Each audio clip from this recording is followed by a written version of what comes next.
Paul standing by on the line in Rome. Good morning, Paul. Good morning. How are you, sir? Excellent. Yourself? All right, you're going to get all pepped up here. We're going to give you one chance to win $500 in cash. Right. Are you ready? Yes. Okay, here we go with your question. This staying with presidential politics. Rudy Giuliani and others have compared this Trump race to Andrew Jackson. Andrew Jackson had 11 kids. When he yelled, "Andrew, come here," how many kids came running? Ready? Go.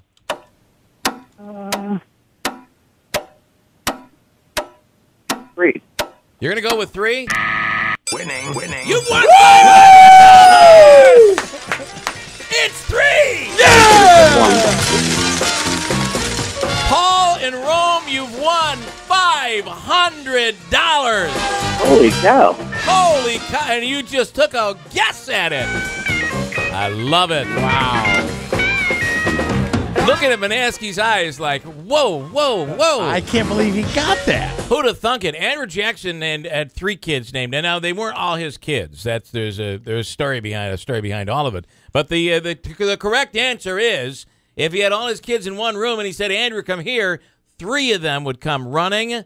Paul, congratulations! You just got yourself $500 in cash. All right, I thank you. And by the way, one of them was a girl.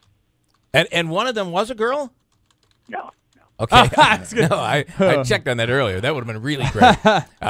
Listen, sit tight. Stephanie's going to hook you up. And Paul in Rome, you've just won $100 bills that have been sitting in Hobica's pocket, and we're going to crank them right out of there. So, What a way to start the day. Thank what you. a way to start the day. All right, sit tight, and she's going to take care of you, Stephanie. Well, how about that? Wow.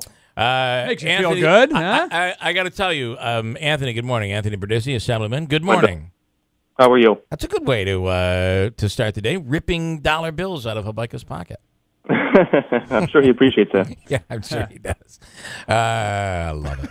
Okay, good morning. Shocked at all by all of this election results? What are your thoughts, Anthony Brindisi? I'm a little surprised by the election results. I think a lot of people were surprised by it, but hey, that's why we have elections, and you can't always trust the polls, and now we have a new president-elect, and we got to do what we can to support him so he can run the country. You know, there's obviously the message, and it was a national message, but probably could be a message sent statewide and locally, and that is that the people feel like I don't know. They feel like there's a disconnect. They're not represented. They really wanted to just take the table and turn it upside down and watch everything fall on the floor and start over.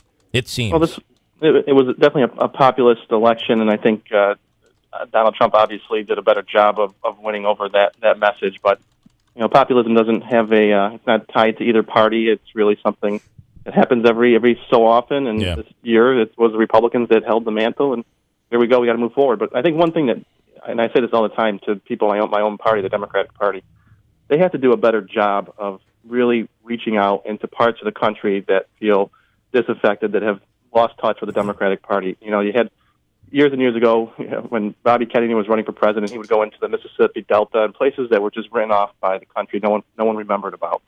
And he learned the issues of rural America and really got out there and tried to learn people's issues, and so he could be a better president. Unfortunately, he was assassinated before he had that chance.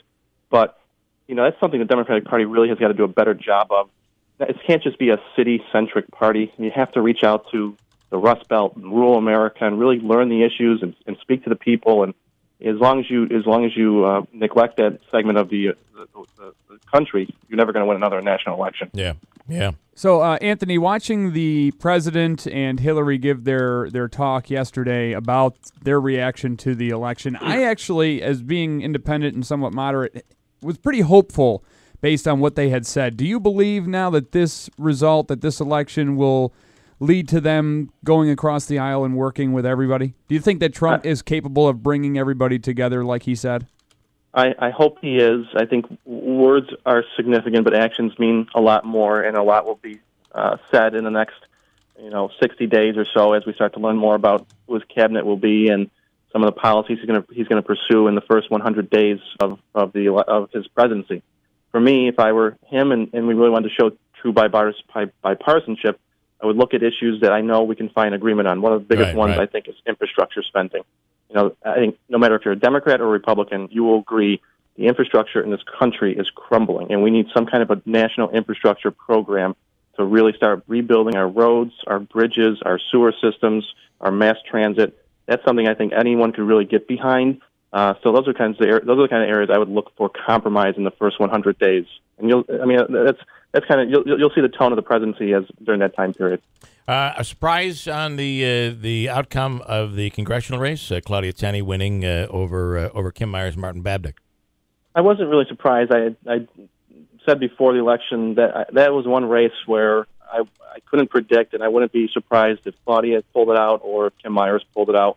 But as you saw, Claudia won the election, and I spoke to her yesterday. She's going to be representing the same areas I'm representing now, Utica, Rome. And I told her, look, I want to work with you and want you to do a good job. And if there's issues that you want to familiarize yourself that are happening in the Utica, Rome area, let's sit down and talk. And she thought that was a great idea. So let's see how we can compromise now and work together and get things done for the area. Well, this is going to be an interesting position for Congresswoman Tenney, in that she is now going to be in the majority.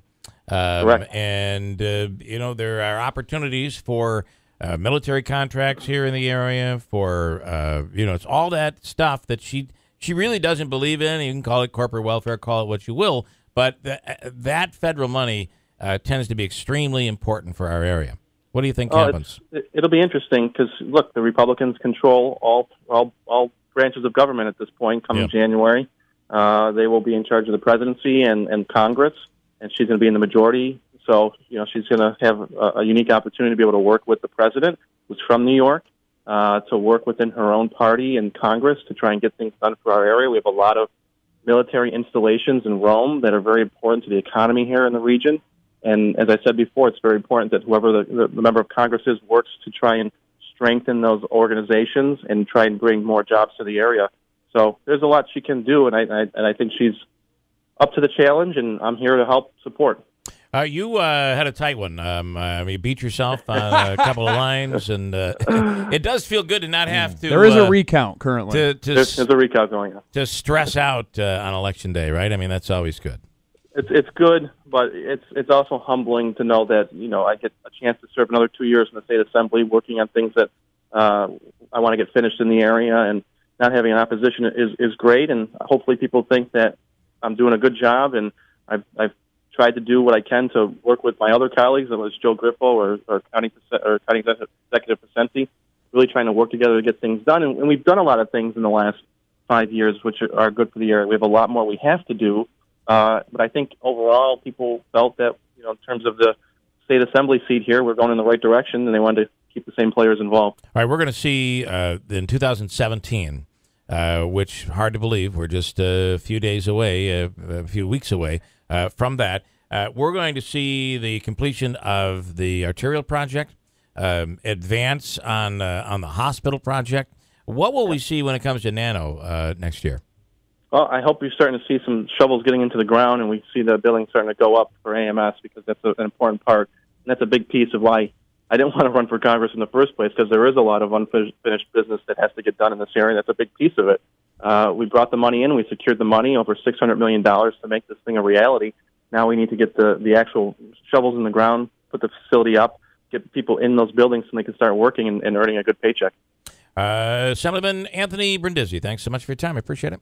All right. Thank you, Bill.